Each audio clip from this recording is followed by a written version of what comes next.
Let's dive into a story about two royal siblings. They were bound by blood, but they were torn apart by a fate that's honestly crueler than any war. This is a story about a princess who had to become a warrior and a prince who was twisted into a monster. And it all really boils down to this one question. What happens when the person who is born to be your salvation gets reforged into the very weapon of your destruction? Well, this is the story of the Moniyan Empire's deepest, most painful wound. So, to really get the scale of this tragedy, you first have to understand the promise. Our story kicks off in a kingdom that seemed like it was blessed by the heavens themselves. It was a true beacon of light and hope. I want you to picture the Moniyan Empire. You've got these massive white spires, right? They're piercing the clouds. The people are all united in their faith in the Lord of Light. And into this picture-perfect world, two royal children are born. First, there's Princess Silvanna, known for her kindness as much as her beauty. And then, the heir everyone was waiting for, a baby boy who was supposed to signal a new golden age for everyone. Silvanna wasn't just his big sister. She was his guardian, totally protective of him. And their bond, it was more than just family. Everyone saw it as the living, breathing symbol of the kingdom's amazing future. But, down in the chaotic depths of the abyss, something evil was watching. And it didn't see hope. It saw a symbol that was just waiting to be shattered. Let's just quickly lay out the timeline here so we're all on the same page. The prince is born, but just 1 year later, poof, he's gone. This creates a void, a massive gap that stretches for more than a decade before Silvanna steps up as a warrior in his absence. And all of that leads us right up to the devastating invasion happening today. It was a long, painful wait for a reunion that absolutely no one wanted. And now we get to it. The single event that changed everything. The one moment that plunged a kingdom of light into an age of pure darkness. So, the prince's first birthday should have been this huge, happy celebration. But while the kingdom was asleep, this unnatural darkness, just cold and silent, slithered through the palace. The sun came up the next morning, not to the sound of laughter, but to a single, soul-crushing scream. The royal crib was empty. There were these inhuman claw marks gouged into the walls, and the royal guards, the best of the best, were all dead. The fallout from this was just catastrophic. The prince was gone, ripped away by demons from the abyss. The king sent out all his knights, but their desperate search found nothing but despair. The queen, well, her heart was broken. She just faded away, consumed by her sadness. And the whole kingdom, once so hopeful, was now just choked by fear. For Silvanna, the empty space where her brother used to be, it became a wound that would define the rest of her life. So while the kingdom mourned, two parallel stories started to play out.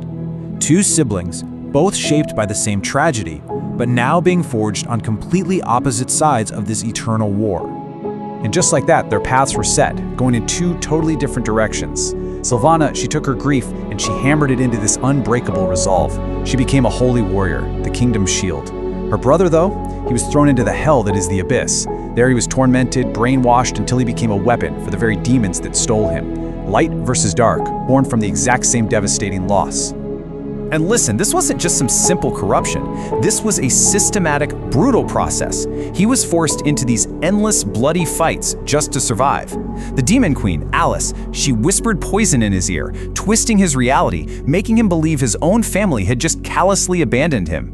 His real memories? They were violently erased, and in their place, they planted a pure, unfiltered hatred for the light. Finally, they gave him a new name, Dyrroth, and one single terrible purpose: destroy the home that was taken from him.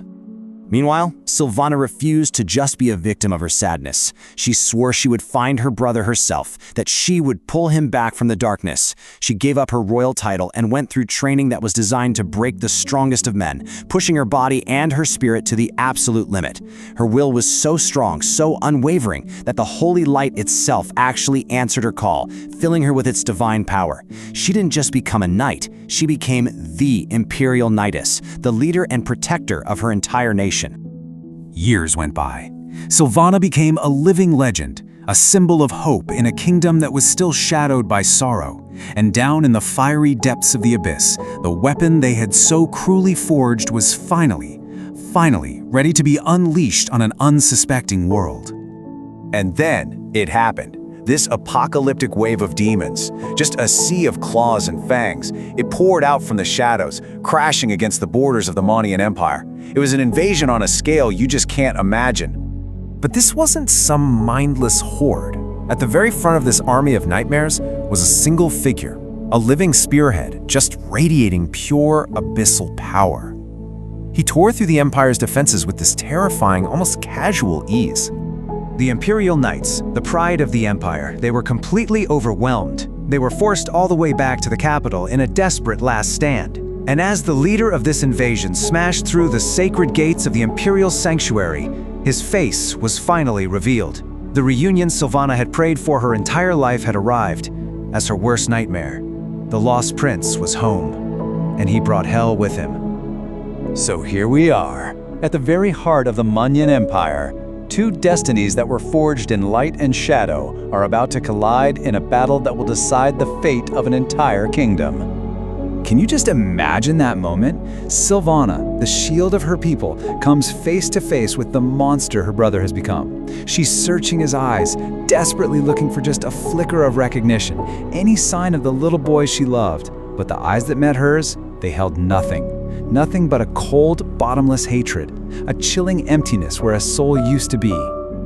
As they fought this duel that shook the sanctuary to its very foundations, she was pleading with him.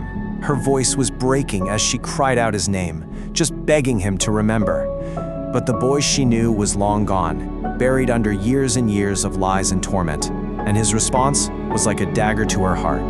The abyss suits me more. You see, Silvanna was fighting for her brother, but Dyrroth was fighting to destroy his enemy. When he looked at her, he just saw the shiny, privileged world he'd been taught to hate. Now, the invasion was eventually pushed back, but for Silvanna, it was the most devastating loss of her life. That bond, the one that was once the hope of a kingdom, was completely, irrevocably broken. And this is where we are now.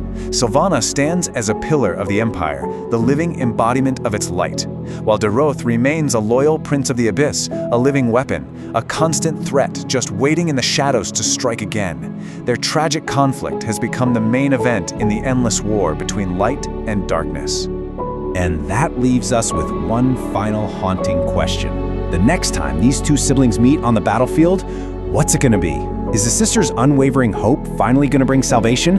Or is a brother's indoctrinated hate going to bring about the final devastating ruin of a family and a kingdom already torn apart by fate?